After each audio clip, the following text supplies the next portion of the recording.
Hey everybody, today we are going to have just a quick discussion on the reasons for the age of exploration in Europe that began in the early 15th century. So, reasons for exploration. European countries, specifically Portugal, Spain, England, and France, had a desire to find a sea route to Asia. So let me give you some background information on what was their motivation behind finding a sea route to Asia. So think back to when we were talking about the Crusades. Crusaders would return home with luxury goods from Asia. Okay, so they went to fight in the Middle East and they would return home with these luxury goods from Asia. And this was really the first time that most Europeans were exposed to these Asian goods. And there was an increase in demand for them. But then came the Black Death. And nobody during that time cared about anything besides trying to survive. So the Black Death happens. And then we have the Renaissance. And during the Renaissance, the demand for Asian goods increased. And specifically, there was an increase in the demand for silk and spices. And some of the spices that they desired were cloves, cinnamon, and pepper, because these were used to preserve food, to add flavor to food, to make medicines, and to make perfumes. Now, the only problem for these European countries of Portugal, Spain, England, and France is that trade between Europe and Asia was dominated by Muslim and Italian merchants.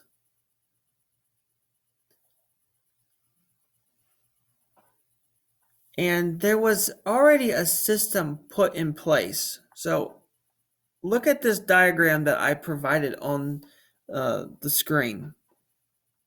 So here is the Asian spice trader, right? That's where the good begins in Asia.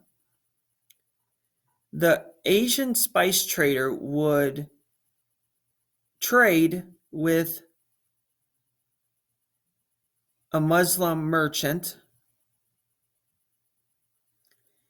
and then the Muslim merchant would trade with an Italian merchant, and then the Italian merchant would trade with European merchants who then would sell them to the people of Europe. Right? So very complex system. So it starts with an Asian trader who trades with the Muslim merchant. The Muslim merchant trades with the Italian merchant, and then the Italian merchant would trade it to some other European merchant, someone Portugal, Spain, England, or France. And every time this good is traded, the price increases. So from merchant to merchant, the price increases. So these Asian goods are very expensive by the time they reach Spain or England or France or Portugal. Very expensive.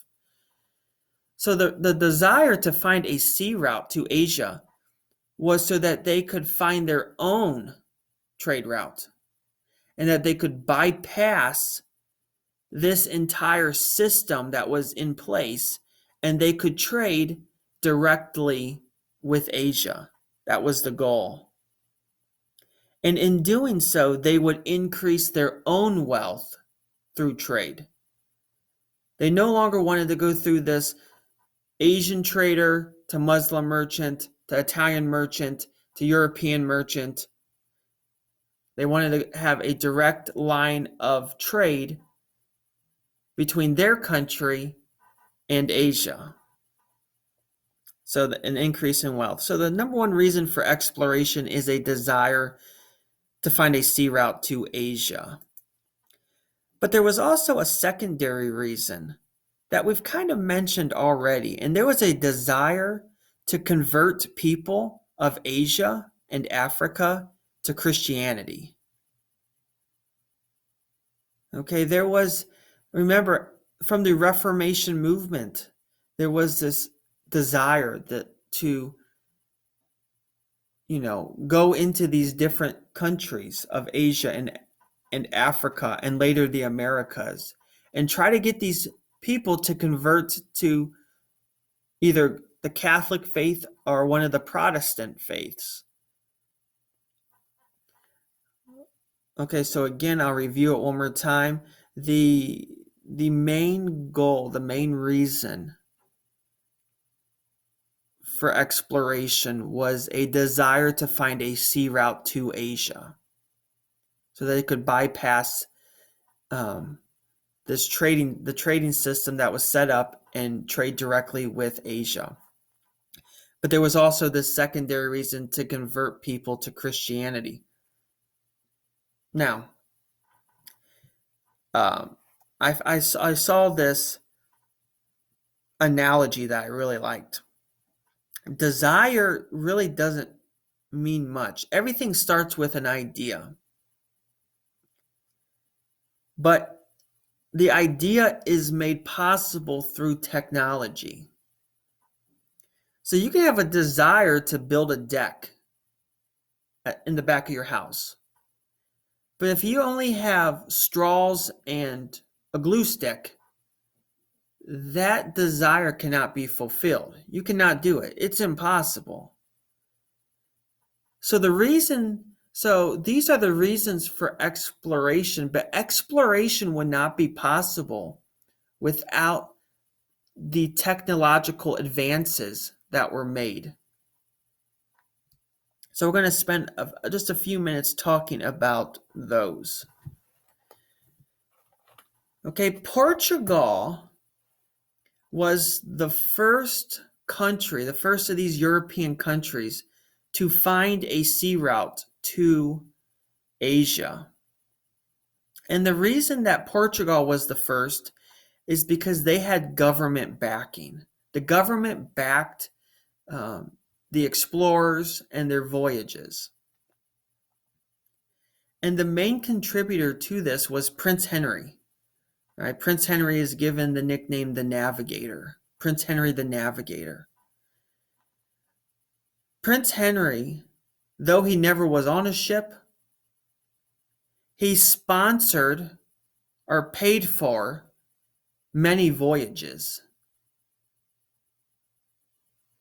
He also set up a school, a navigation school, which was similar to the universities of today.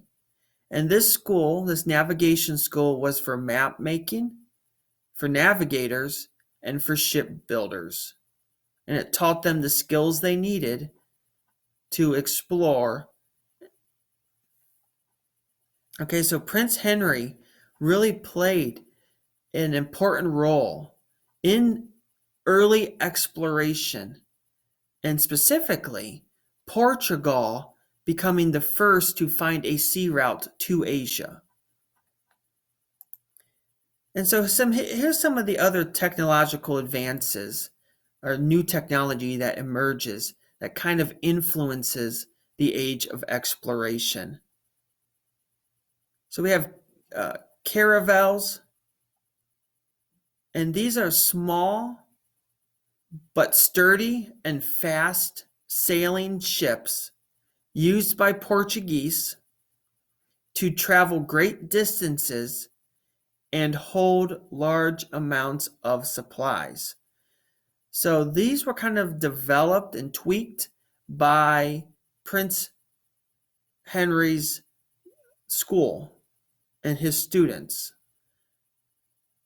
So they were small ships, but they were very sturdy and fast.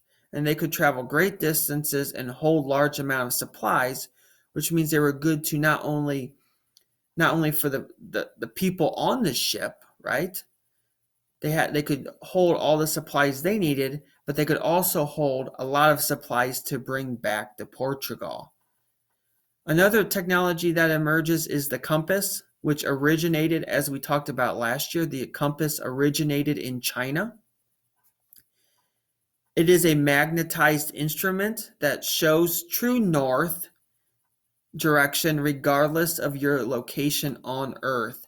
So you know where north is, and then you can kind of figure out your next steps based on that, or where you need to head to find Asia at this time. All right, so the compass, it gave them the ability, it gave sailors the ability to find true north. So the next one is the astrolabe, which was originally an Arabic instrument, an invention. And it was an astrolabe is an instrument used to measure the angle of the stars above the horizon. So if you look at this diagram, here's the horizon, here's the star. They determine the angle of that, they determine the degrees of that angle. And that was used to help determine a ship's latitude. So its distance north or south of the equator could be used by finding, or could be found by using the measure of the angle of the stars above the horizon. The last new technology that emerged and that kind of helped spark the age of exploration was cartography, which is the study of making accurate maps. There was more accurate maps available to explorers to help them on their voyages. Okay, so that was really sparked. So these new technologies really sparked the age of exploration and made it possible for those European countries to meet their desires.